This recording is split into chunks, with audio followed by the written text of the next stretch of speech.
الحمد لله وكفى والصلاة والسلام على عباده الذين اصطفى خصوصا على أفضلهم وخاتم النبيين محمد الأمين وعلى آله وصحبه أجمعين. أما بعد فقد قال الله تبارك وتعالى في سورة الإخلاص: أعوذ بالله من الشيطان الرجيم، بسم الله الرحمن الرحيم. قل هو الله أحد الله الصمد لم يلد ولم يولد ولم يكن له كفوا أحد. وقال تبارك وتعالى في آية الكرسي في سورة البقرة: الله لا إله إلا هو الحي القيوم لا تأخذه سنة ولا نوم له ما في السماوات وما في الأرض من ذا الذي يشفع عنده إلا بإذنه يعلم ما بين أيديهم وما خلفهم ولا يحيطون بشيء من علمه إلا بما شاء وسع كرسيه السماوات والأرض ولا يؤوده حفظهما وهو العلي العظيم. وقال جل وعلا في آخر سورة بني إسرائيل: وقل الحمد لله الذي لم يتخذ ولدا ولم يكن له شريك في الملك ولم يكن له ولي من الذل وكبره تكبيرا. وقال جل وعلا في آخر سورة الكهف: قل إنما أنا بشر مثلكم يوحى إلي أنما إلهكم إله واحد فمن كان يرجو لقاء ربه فليعمل عملا صالحا ولا يشرك بعبادة ربه أحدا. صدق الله العظيم. رب اشرح لي صدري ويسر لي امري واحلل عقدة من لساني يفقهوا قولي. اللهم ربنا الهمنا رشدنا واعذنا من شرور انفسنا. اللهم ارنا الحق حقا وارزقنا اتباعه وارنا الباطل باطلا وارزقنا اجتنابه. اللهم ربنا انا نعوذ بك من الشك والشرك. اللهم ربنا لا تجعلنا من المشركين. آمین یا رب العالمین. آج کی گفتگو کا جو موضوع ہے حقیقت و اقسام شرک، اس کو بارے میں آپ کے ذوق و شوق کا مجھے پیش کی اندازہ تھا، اور وہ آج کی ابتدا ہی سے جو حاضری کی کیفیت ہے اس سے بھی از خود ظاہر ہے. لیکن میں آج ذرا پچھلی تقاریر میں جو دو اہم موضوعات رہ گئے تھے ان کا قرض ادا کر کے پھر شرک اور اقسام شرک کی طرف آؤں گا، اس لیے کہ ہمارے لیے وہ بہت اہم موضوعات ہیں. دیکھیے، ایک نہایت اہم موضوع جس پر تفصیل سے گفتگو ہوئی وہ حقیقت ایمان کی تھی. کل جس موضوع پر گفتگو ہوئی وہ نفاق کی حقیقت ہے. ایمان کے ضمن میں بڑی تفصیلی گفتگو ہوئی، لیکن ایک سوال باقی رہ گیا کہ جہاں تک قانونی ایمان کا تعلق ہے وہ تو الحمدللہ ہمیں حاصل ہے. جب مسلمانوں کے ہاں ہم پیدا ہوئے تو وہ تو اللہ کا ایک عطیہ ہے، اس کا احسان ہے جو ہمیں خود بخود حاصل ہو گیا. سوال یہ کہ وہ حقیقی ایمان جو عبارت ہے یقین سے، وہ کیسے پیدا ہو؟ اور نفاق کے بارے میں نے کل عرض کیا تھا کہ ایک اہم سوال باقی رہ گیا کہ نفاق سے بچنے کی صورت کیا ہے. اور اگر خدا نخواستہ کوئی شخص محسوس کرے کہ کوئی نفاق کی آلائش دل میں ہے تو اس کو دور کرنے کا ذریعہ کیا ہے؟ تو بہت اختصار کے ساتھ ان دونوں باتوں کو سمجھ لیجئے، یہ اہم عملی مسائل ہیں۔ دیکھیے، ایمان کے حاصل ہونے کے 3 درجے ہیں، اور ایک حدیث پہلے میں آپ کو سنا دوں ایک خوشخبری کے طور پر، کہ یہ نہ سمجھیے کہ جو مراتب عالیہ ہیں وہ صرف اگلوں کے لیے تھے، اب پچھلوں کے لیے کچھ نہیں رہا۔ مشکات شریف میں آخری باب ہے، باب و ثواب ہذہ الامہ، اس امت کے ثواب کے ضمن میں، مرتبہ و مقام کے ضمن میں حضور نے کیا فرمایا۔ اس میں ایک بڑی عجیب حدیث ہے، میں نے جب پہلی مرتبہ پڑھی تھی تو انتہائی مجھے خوشی ہوئی، مسرت ہوئی، انبساط حاصل ہوا۔ نبی اکرم صلی اللہ علیہ وسلم نے ایک مرتبہ صحابہ سے سوال کیا، ای الخلق اعجب الیکم ایمانا، ذرا یہ بتاؤ کہ تمام مخلوقات میں سب سے زیادہ حسین، دل فریب ایمان کس کا ہے؟ اس کو نوٹ کیجیے گا، عجب عجیب سے جو بنا ہے، عجیب عربی زبان میں کہتے ہیں ایک ایسی چیز جو بہت ہی دل کو لبھانے والی ہو۔ اردو میں عجیب کا مفہوم کچھ اور ہے، غیر معمولی سی، ایب نارمل، یا کم سے کم یہ کہ ان یوزول، لیکن عربی میں عجیب کا مفہوم ہے جو بہت ہی دل کو لبھانے والی شے۔ تو سب سے زیادہ مخلوقات میں سے کس کا ایمان ہے کہ جو اتنا حسین و جمیل ہے کہ دل کو لبھائے؟ صحابہ نے پہلا جواب دیا، ملائکہ، ملائکہ کا ایمان۔ حضور نے فرمایا، وَمَا لَهُمْ لَا يُؤْمِنُونَ وَهُمْ عِندَ رَبِّهِمْ، وہ کیسے ایمان نہ لائیں جبکہ وہ تو اپنے رب کے پاس ہے؟ کون سا کمال ہوا ان کا؟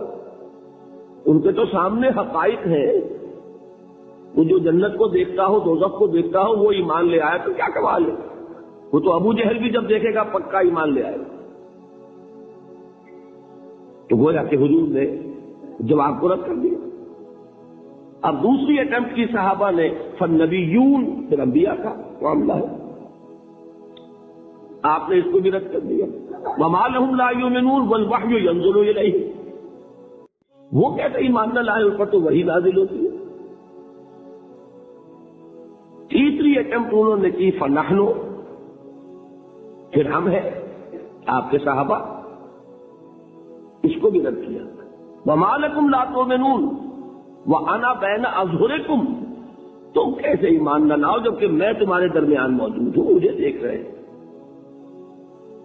اس کے بعد اب آپ نے خود فرمایا، ان اعجب الخلق الی ایمانا، میرے نزدیک جو حسین ترین دل کو لبھانے والا ایمان لاخواننا، ہمارے ان بھائیوں کا ہوگا، یاتون من بعدی، جو میرے بعد آئیں گے،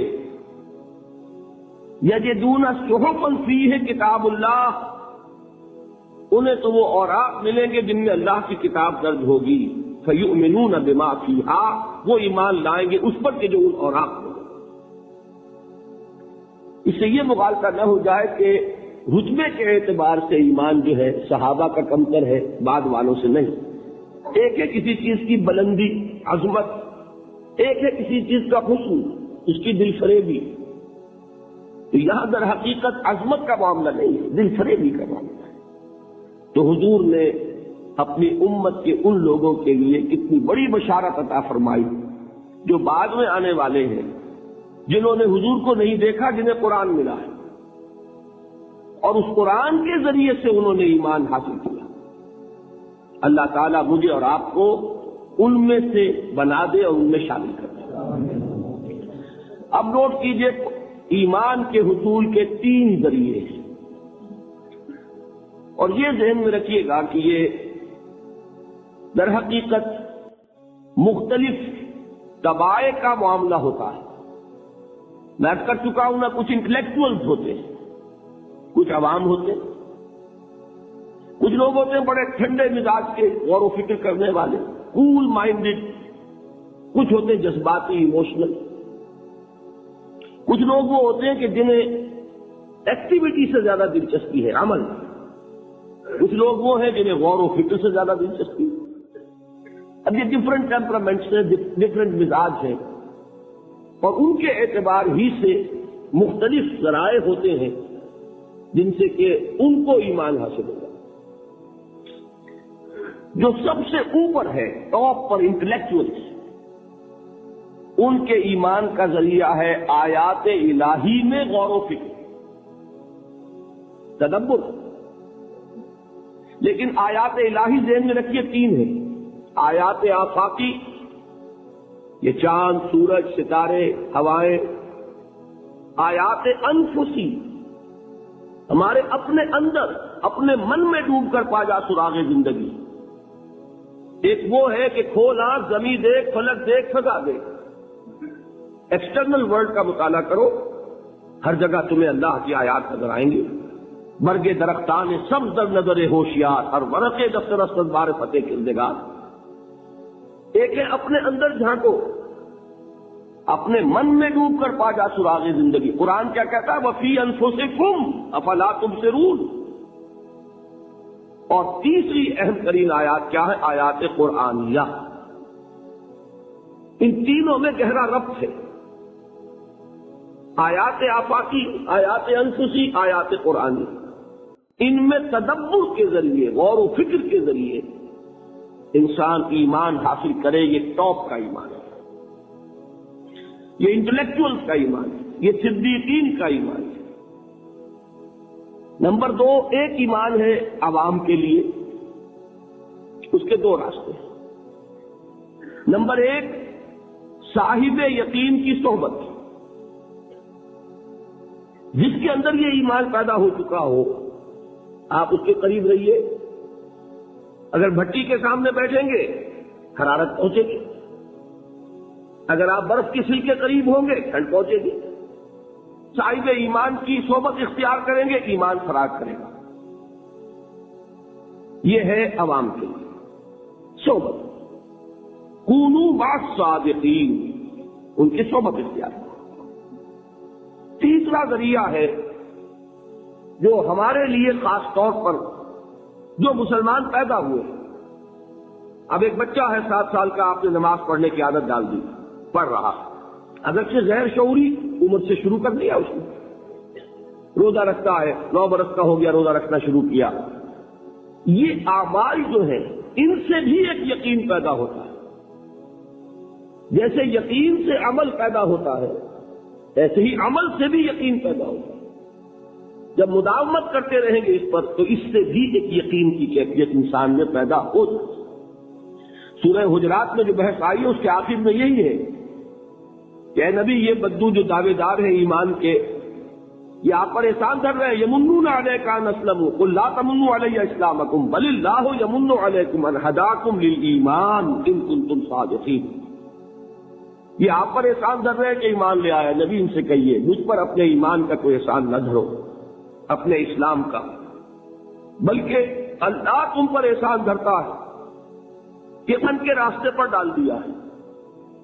جب اسلام پر آ گئے ہو تو عمل کرتے رہو گے، ان تطیعوا اللہ ورسولہ، اگر عمل کرتے رہو گے تو اس عمل کے ذریعے سے بھی تمہارے اندر ایمان پیدا ہو جائے گا۔ تو یہ 3 راستے ذہن میں رکھیے، جو عوام ہے، غور و فکر، سوچ بچار، اس کی صلاحیت نہیں یا مواقع نہیں، ان کے لیے یہ 2 راستے ہیں، یقین بذریعہ عمل اور یقین بذریعہ صحبت۔ تو ایک ایمان ہے انٹلیکچوئلز کا، صدیقین کا، جن کو قرآن کہتا ہے اولو الالباب الذین یعقلون، ان فی خلق السماوات والارض واختلاف اللیل والنہار لآیات لأولی الالباب، ہوش مندوں کے لیے، عقل مندوں کے لیے، غور و فکر کرنے والوں کے لیے، اصحاب دانش و بینش کے لیے ہماری کائنات میں ہماری نشانیاں ہیں، غور کرو اور ہمیں پہچانو، خود اپنے اندر جھانکو اور ہمیں پہچانو، اور ہماری آیات جو ہیں ہمارے کلام کی، اس کی آیات جو ہیں ان میں وہ ایمان رچا بسا ہوا ہے، ان پر غور کرو، غوطہ زنی کرو، قرآن میں ہو غوطہ زن ہے مرد مسلمان۔ یہ ہے ٹاپ کا ایمان، یہ ہے اصل وہ ایمان کہ جو مطلوب ہے۔ اب باقی حضرات جو ہیں ان کے قریب رہیں گے، ایمان حاصل کر لیں گے، اور جو اعمال اللہ نے بتائے ہیں ان پر عمل کرتے رہیں گے، ایمان